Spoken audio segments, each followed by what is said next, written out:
Ismael El Mayo Zambada compareció ante el juez Brian Cogan allá en Brooklyn, Nueva York, y en solo 15 minutos fue desahogada la audiencia, donde la fiscalía y el juez dejaron abierta la posibilidad a la imposición de la pena de muerte en su contra de ser encontrado culpable de los cargos.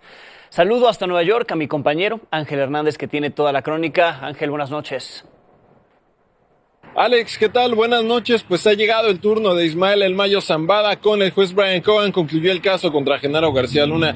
Llega el ex líder del cártel de Sinaloa y desde el inicio se ha establecido la importancia de que haya sido acusado también por tráfico y producción de fentanilo. ¿Qué te parece si escuchamos la crónica? Nada impide que el gobierno de Washington solicite la pena de muerte para Ismael Zambada García, El Mayo.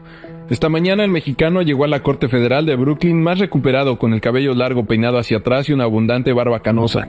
Aún cojeando y vestido de color beige, tuvo su primera audiencia tras ser acusado de 17 cargos relacionados con su liderazgo al interior del cártel de Sinaloa. Su caso fue designado como complejo y con las mismas características que el de su compadre Joaquín Guzmán Loera, el Chapo. El juez Brian Cogan preguntó a la fiscalía si había algún impedimento legal para que se solicitara la pena de muerte y esta aseguró que no. Recordemos que Zambada no fue extraditado, fue secuestrado y entregado a las autoridades federales por Joaquín Guzmán López, hijo del Chapo.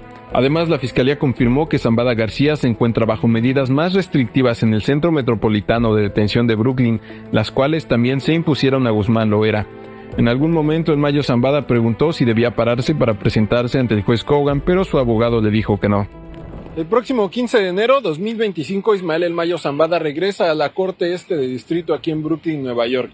Esta vez para escuchar si el juez Brian Cogan habrá tomado una determinación con respecto al potencial conflicto de intereses que la Fiscalía estadounidense ha denunciado entre él, Ismael El Mayo Zambada, su abogado Frank Pérez y Vicente Zambada Niebla, el hijo del Mayo y también cliente de Frank Pérez. Esto porque el Vicentillo es no solamente un colaborador de las autoridades, sino que también se prevé que pudiera ser un testigo en contra de su propio padre ante un juicio. Entre la evidencia que hay contra Zambada se encuentran grabaciones, registros de aseguramientos, interceptaciones y por el perfil del caso se prevé que haya audiencias secretas. Desde Brooklyn, Nueva York, para Milenio Noticias, Ángel Hernández. Alex, pues ahí está la situación, ahí está parte de la evidencia, veremos qué es lo que sucede. Por ahí Milenio ha podido averiguar que entre la información que se tiene, la evidencia, las aportaciones de los testigos, están los hermanos Pedro y Margarito Flores. Ya lo veíamos el día de ayer, veremos quién más está ahí, veremos por supuesto si hay una traición familiar en la corte, si la fiscalía pues se llama a Vicente Zambada Niebla a testificar en lo que se antoja pues como un proceso largo, pero también un juicio histórico. Alex, me despido de ti, gracias por el espacio desde Brooklyn, Nueva York. Gracias a ti, Ángel, y llamó la atención, como veíamos en la crónica, que la justicia estadounidense contemple la pena de muerte como posible sentencia para El Mayo Zambada. ¿Por qué esto podría volver aún más complejo el juicio? Según la legislación de Estados Unidos a nivel federal, está permitida la pena de muerte para casos de homicidio y algunos otros delitos como traición.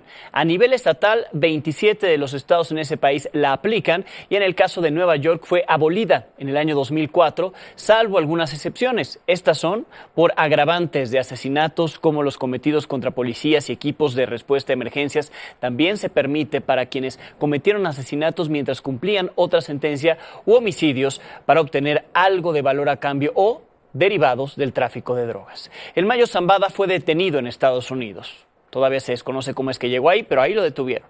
Por lo que no existe impedimento considerado cuando es enviado por medio de una extradición, sí lo hay. El tratado con Estados Unidos impide la imposición de la pena capital en ese caso, pero el Mayo no fue extraditado, llegó, todavía no se conoce a detalle cómo es que llegó ahí, si fue por su voluntad o contra su voluntad, como él ha asegurado, aterrizó en Estados Unidos, lo detienen y por eso, sí, la pena de muerte es una posibilidad.